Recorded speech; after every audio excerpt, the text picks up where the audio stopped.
Federal Drive is presented by GEHA, Government Employees Health Association, proudly providing health and dental benefits to federal employees and their families. Visit GEHA.com. A defense contractor this month agreed to pay nearly $1 billion to settle criminal fraud and other federal charges. Not some fly-by-night, but rather the legacy contractor Raytheon. The company is under Justice Department investigations for defective pricing, foreign bribery, and violations of the Arms Export Control Act. My next guest says these problems aren't isolated to Raytheon. Greg Williams from the Project on Government Oversight joins me now. Greg, good to have you with us. Great to be here. And you have written that this is kind of an extensive problem. The Justice Department filed, I think, 500 False Claims Act cases in 2023. What's going on? Well, let me just first put in context that this is the second largest false claims recovery ever. And the false claims recovery portion of this roughly $1 billion settlement is nearly $500 million. I think it's also worth observing for your listeners that in case you don't know, these False Claims Act cases often don't come to prosecution without an individual whistleblower stepping forward. And that was the case in this case. So if you take this $1 billion settlement and realize that fully half of it would not have come to fruition without an individual putting themselves at risk and stepping forward, that essentially tells you that half of the value of this settlement comes from somebody with a great deal of bravery, and that we can't rely on the government to catch all of the perpetrators of cases like this. The other piece of context that I wanted to emphasize is that these misbehaviors have been going on since 2009.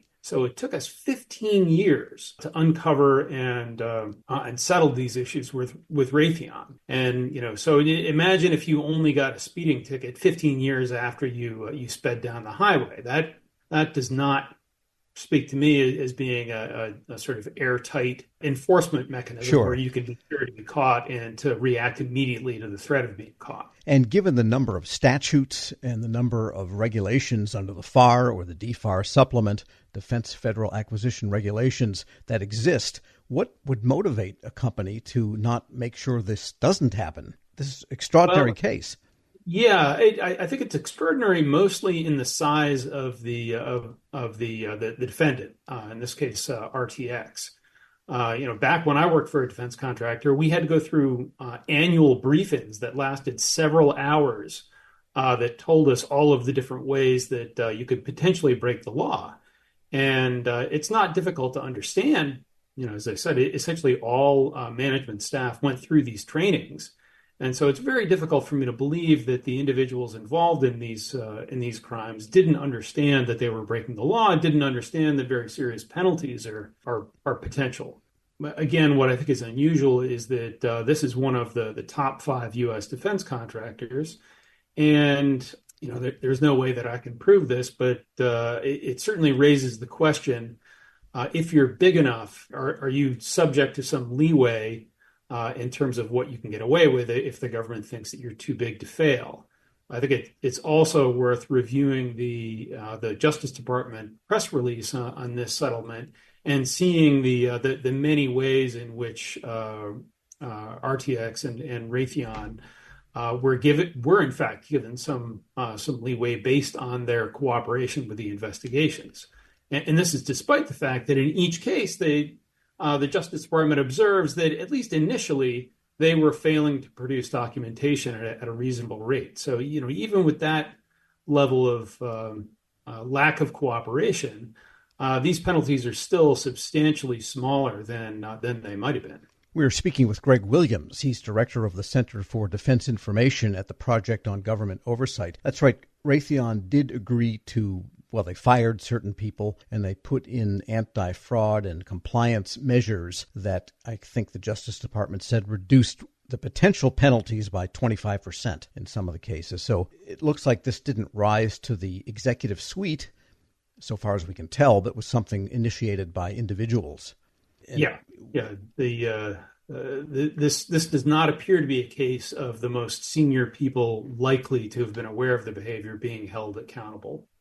And in the whole area of overcharging the government can be, for a variety of reasons, some legal, just because you can get away with it and you've complied with everything. But then there's also sometimes in certain types of contracting, you can almost not avoid the False Claims Act at some point in your corporate history because of, especially in the reseller situation, where somewhere someone might get a more favorable price and therefore you're in violation. So what's your assessment of, I guess, the state of the industry with respect to its respect for the norms and laws and statutes and regulations it's obligated to operate under?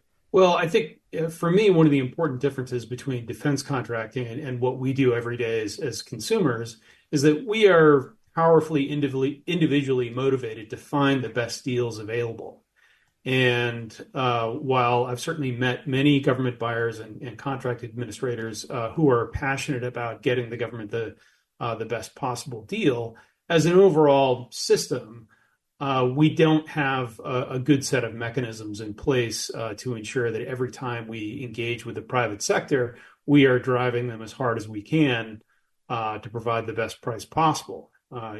Especially with the Defense Department, we are a buyer of enormous market power, and I don't believe we're using that power effectively to drive the best prices. And a big part of that is the extent to which we've allowed the defense industry to define what a so-called commercial product is, and to drastically reduce the number of situations in which they have to document or certify the costs of what they're selling to us.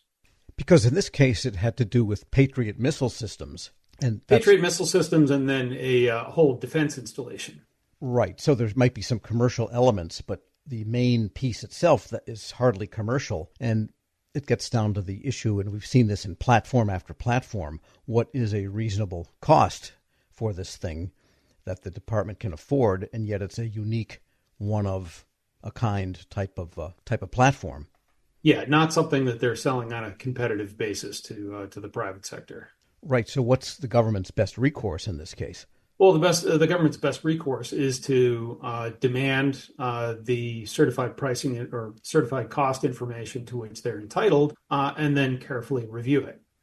But when the seller is deliberately hiding that information, in particular, hiding the cost of bribing government officials, from the start, you're not getting a clear picture of what's going on. Right. This was a foreign military sales violation, I guess, where the government, actually, the U.S. government acquires it for purposes of exporting. And in this case, it was to Qatar, this missile defense system and the maintenance of it. And Raytheon paid Qatar, I guess, to choose that system over maybe there's a Norwegian or German system or something that's competitive.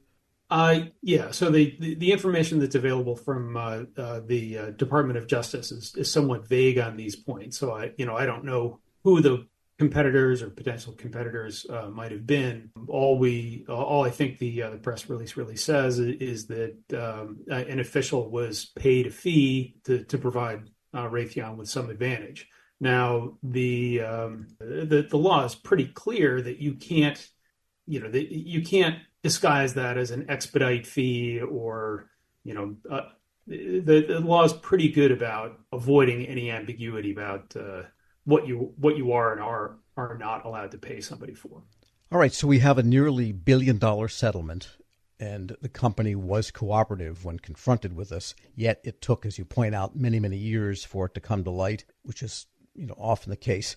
That what can we take away? And they took their time becoming cooperative. Again, the Justice Department points out that in each case they were initially very slow in document production. So for the government, then, what are the lessons learned here? What can we learn from this particular case other than, that was